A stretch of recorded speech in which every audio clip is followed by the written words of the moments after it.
Bonjour, c'est toujours Siramessa Doumbia. Comme d'habitude, un plaisir pour moi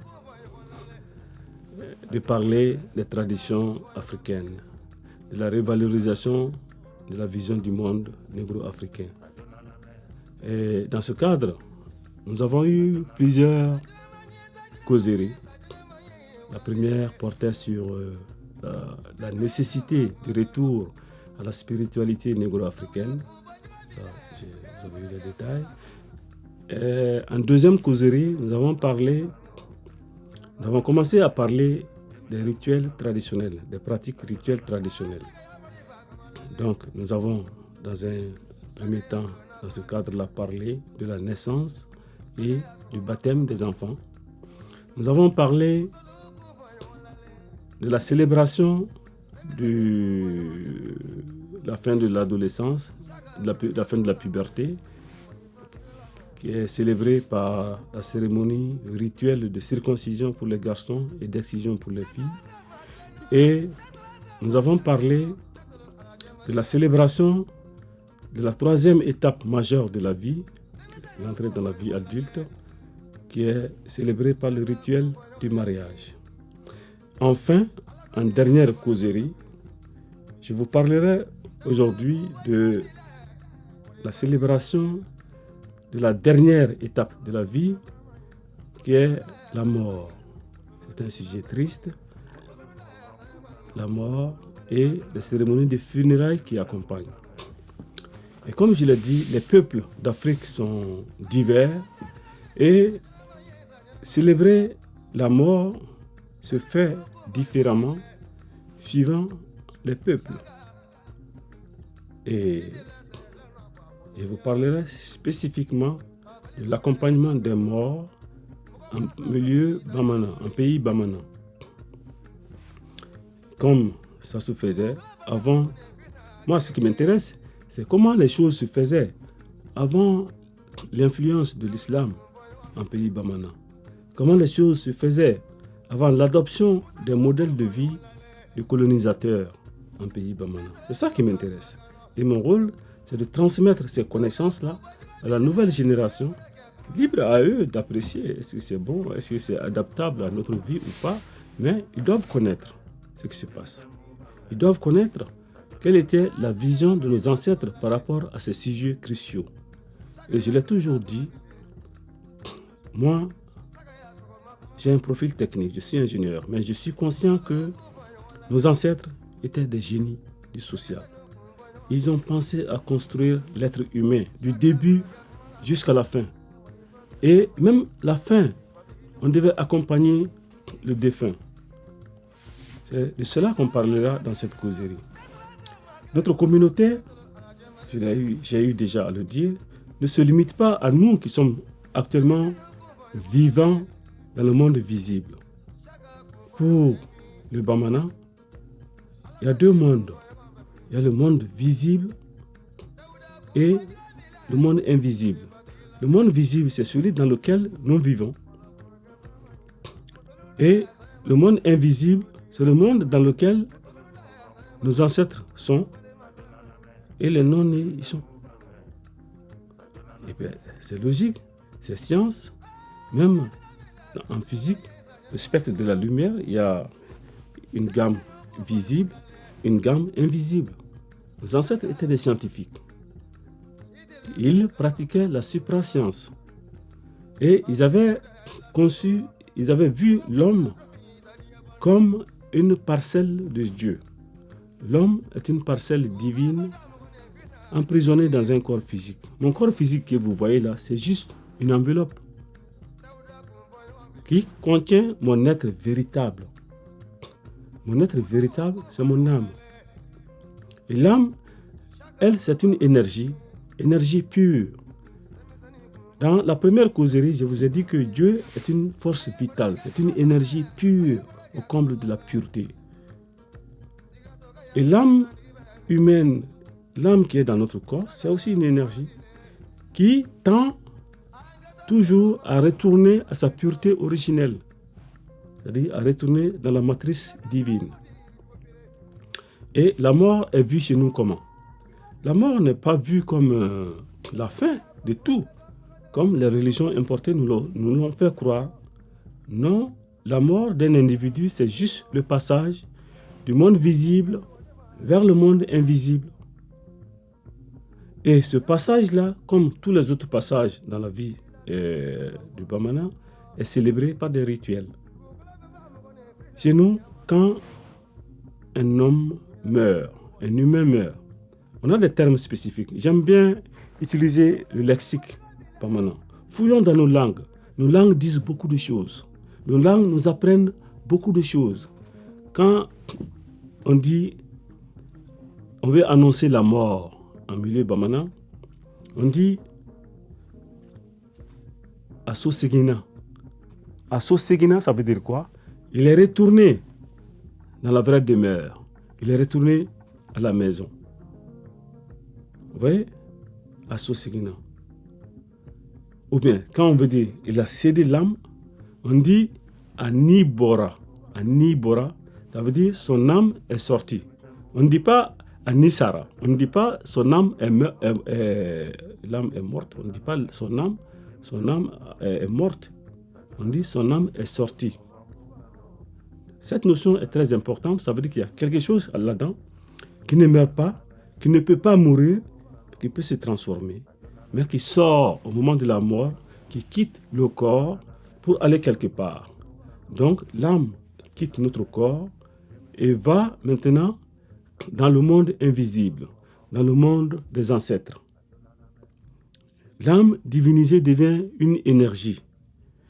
Et suivant les actes que la personne qui était porteuse de cette âme-là, suivant les actes qu'il a posés dans sa vie, le niveau de vibration de l'âme va être différent.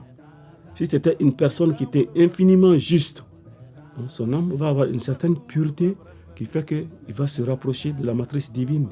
Il va se rapprocher de l'énergie de Dieu. Et si c'était une personne extrêmement méchante qui a posé des actes odieux, son âme est une énergie souillée. Et quand quelque chose est souillé, la logique veut qu'on jette.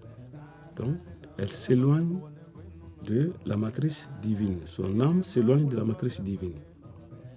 Nos ancêtres avaient très bien compris ça. Et maintenant, le corps physique qui est là, c'est juste une enveloppe qui va pourrir, qui va être mangée par la terre, par les chenilles. Mais il faut quand même l'accompagner quelque part. D'où des rituels qui étaient célébrés pour accompagner le départ du défunt. Donc, quand quelqu'un mourait, on voyait, en fonction, ce qui est important là-dedans, c'est de voir la personne qui vient de mourir, dans quelle classe d'âge elle se situait. Parce qu'on ne célèbre pas les funérailles suivant que la personne morte est un enfant, un adolescent, un adulte ou un vieux. Là, c'est carrément différent des funérailles d'un vieux, des funérailles d'un enfant. Un enfant, c'est très simple, hein? Il n'y a pas beaucoup de protocole. On va l'enterrer. Si c'est vraiment un nourrisson même, on l'enterre. Souvent, c'est même pas tout le village, c'est juste la famille. On l'enterre et on n'en parle plus. Il était venu pour une mission. Il a démissionné de sa mission. Il n'a pas... C'est comme s'il a eu peur d'accomplir sa mission, il est parti. Par contre, si c'est une personne âgée, là, ça se complique. On voit d'abord quelle est la cause de la mort. Pourquoi il est mort? Dans la mentalité traditionnelle, la mort n'est jamais fortuite. La mort est causée par quoi? Soit par des sorciers, soit par un acte non conforme que tu as commis. En tout cas, il y a toujours une raison. Donc, on va chercher à savoir les causes du décès. Et dans le village, les cimetières étaient organisés de telle sorte qu'il y avait différents cimetières. Il y avait un cimetière qui était destiné aux personnes qui, vraiment par l'âge, sont trop vieux, plus de 100 ans, ne pouvaient plus tenir, ils sont morts. Ça, c'est le cimetière ordinaire qui était là. Il y avait un cimetière qui était destiné aux personnes qui ont été fauchées de la vie par accident. Par exemple, quelqu'un s'est fait tuer par un lion, ou quelqu'un est mort dans un accident de voiture, ou une femme est morte pendant l'accouchement. Ça, on appelle ça Jigit Kesaya. Donc, il y avait un cimetière aussi dédié pour ces personnes-là. Donc, il y avait une différenciation nette par rapport à l'âge de la personne qui est morte et par rapport à la cause de la mort. Et pendant les cérémonies d'accompagnement, c'est-à-dire qu'avant l'enterrement, avant de porter le défunt à la terre, donc il y avait des cérémoniales qui étaient organisées, des rituels qui étaient organisés. Donc, on versait de l'eau pour rafraîchir la mémoire des ancêtres, des anciens ancêtres, les aïeux de nos ancêtres, pour qu'ils acceptent le nouvel arrivant dans leur monde là-bas. Et ensuite, le défunt était exposé en public et il subissait un premier jugement ici. Parce que nos ancêtres, effectivement, ils ont conçu le concept de jugement des morts. Mais avant le jugement des morts, qui est un jugement dans le monde invisible, ton premier jugement était fait ici et maintenant parmi les vivants. Donc, on posait le vivant. Donc, la mort était annoncée un peu partout. Donc, les parents de partout affluent. Tes enfants, tes frères, tes sœurs, tes beaux-parents, dans tous les villages, on fait passer le message. Et tout le monde vient. Quand tout le monde est présent, alors on commence à parler. Donc, le film de ta vie est passé en revue par tous ceux qui t'ont connu. Donc, ceux à qui tu as fait du bien passeront pour dire vraiment, le défunt, un tel, il m'a aidé à un moment très important de ma vie. J'étais dans la galère, il m'a prêté des vaches, j'ai pu faire mon labour, j'étais dans des difficultés, il m'a prêté de l'argent, j'ai pu résoudre un problème qui me tenaillait, etc., etc. Et ils vont dire tout ce que tu as fait de bien. Et de l'autre côté, les gens que tu as offensés, eux aussi vont sortir. Ils vont dire, le défunt, un tel, m'a fait telle action qui était mauvaise. Il a prêté de l'argent avec moi et il ne me l'a pas rendu. Alors, je ne pardonne pas mon argent. Je veux que mon argent me soit rendu. Un autre peut se lever, c'est des exemples. Un autre peut se lever et dire, ah, la personne, un tel qui est décédé, un jour, il a commis un acte négatif envers moi. Mon âne, en partant au champ, il a lancé une pierre et la pierre a crevé l'œil de mon âne. Alors, je ne suis pas d'accord qu'il parte comme ça, sans payer mon âne. Donc, chacun va dire ce que tu as fait et ce que tu n'as pas fait. Voilà, c'était déjà un jugement des morts qui était là, avant même qu'on te pose à terre. Et puis, les personnes qui ont dit du bien, bon, les parents du défunt vont se lever et les remercier. Les personnes qui ont dit du mal, les personnes qui ont été offensées, offusquées, abusées par le défunt, les parents du défunt vont s'approcher d'eux, de ces personnes-là, pour trouver une juste compensation. S'il a prêté de l'argent qu'il n'a pas remboursé, ses enfants sont tenus de rembourser cet argent. S'il a cassé les pattes de l'animal de quelqu'un, bon, ses enfants vont négocier que la juste mesure de réparation du préjudice subi, etc., pour justifier le mort avant un éventuel jugement des morts dans le monde invisible. Donc, c'était déjà ça. Et quand les religions importées sont venues, spécifiquement dans notre pays, ils nous ont dit, trop parler sur les cadavres, ce n'est pas bon, arrêtez, une personne est morte, c'est fini, on va l'enterrer. Il va dans le paradis ou il va dans l'enfer. Donc, il n'y a plus de discours ténus pour louanger ou pour critiquer le défunt. à cause de la religion. Donc on dit, on laisse tout au jugement de Dieu. Or, c'était quelque chose qui était bien que le défunt soit jugé ici sur cette terre. Parce que c'était une leçon de morale pour les vivants. Parce que le jour de ta mort, personne ne voulait être humilié. Dire que tu es parti avec une dette. Les gens avaient le sens de l'honneur. Les gens avaient le sens de la dignité, de la vertu. Et tout le monde faisait tout pour que le jour de ta mort, tes enfants ne puissent pas être humiliés derrière toi ici. C'est pour ça que notre société a toujours cultivé les vertus cardinales de la droiture, de la justice, de l'harmonie envers tout, que ce soit envers les humains, la nature, tout était en harmonie. Bon, donc il y a beaucoup de choses aussi à dire par rapport aux cérémonies qui entourent la mort. On ne peut pas tout dire ici, mais ce qui est important de savoir, c'est que quelqu'un qui posait des actes injustes, des actes ignobles dans sa vie, était puni avant même d'arriver au jugement de Dieu. Et souvent, si la personne était vraiment un tueur, on ne se donnait même pas la peine de l'accompagner au cimetière. Donc, après la récitation des gestes qu'il a posés, on le posait tout simplement dans sa case et puis on renversait la maison sur lui. Et ça, il était enseveli comme ça. Et tout le monde se méfiait de ce coin-là où l'homme le plus méchant a été enseveli. Et tout ça, c'était des leçons de vie pour que les hommes, au cours de leur existence, puissent se comporter bien. Alors, je ne vais pas trop m'étendre sur ce sujet parce que nous avons assez discuté par rapport à la nécessité de la révalorisation de la culture négro-africaine. Je répète toujours qu'aucun peuple ne peut se développer dans la vision du monde d'un autre peuple.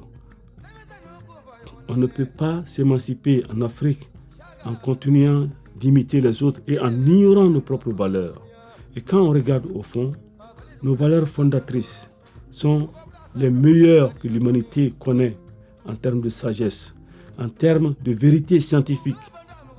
Et les Africains ont tout intérêt à s'approprier de ces valeurs-là, à les connaître, pour que nos enfants, dans un futur, puissent briller comme l'Afrique a brillé pendant 40 000 ans de l'histoire humaine, avant d'être conquise et dévastée par les peuples venus derrière le grand fleuve.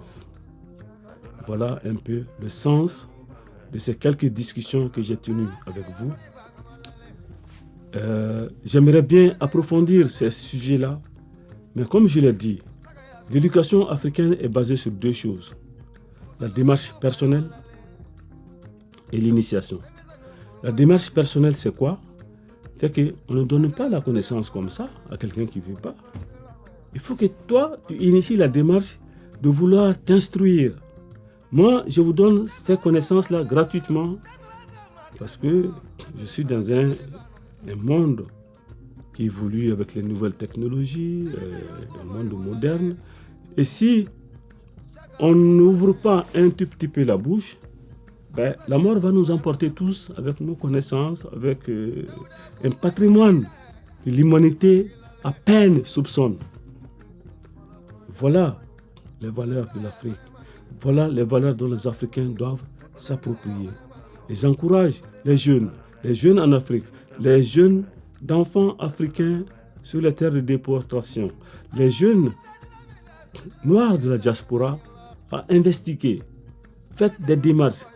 Découvrez la culture africaine. Découvrez la vision du monde négro-africain. C'est la vision du monde la meilleure.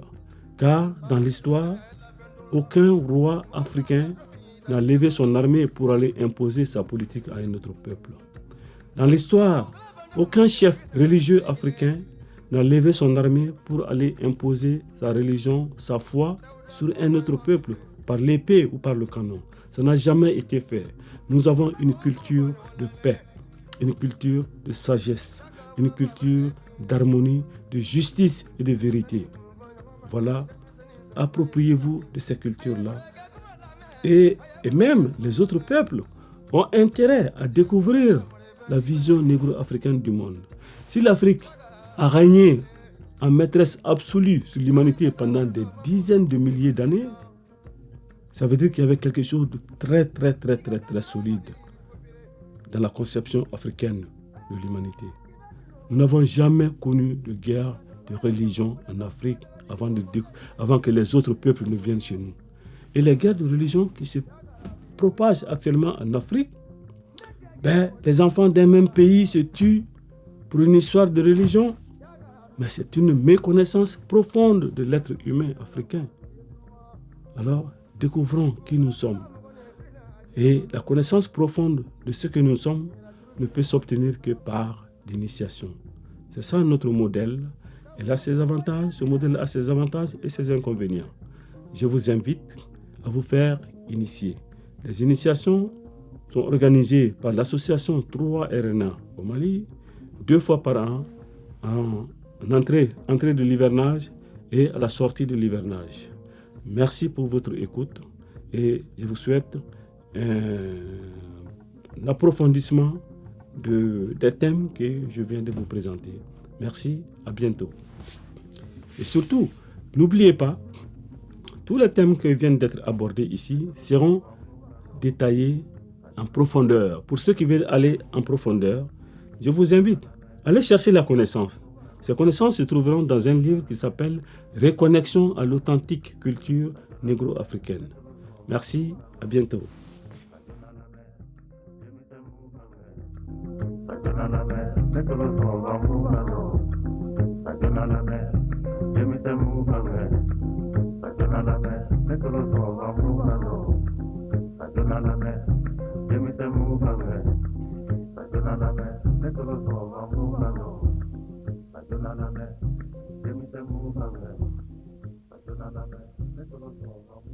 you.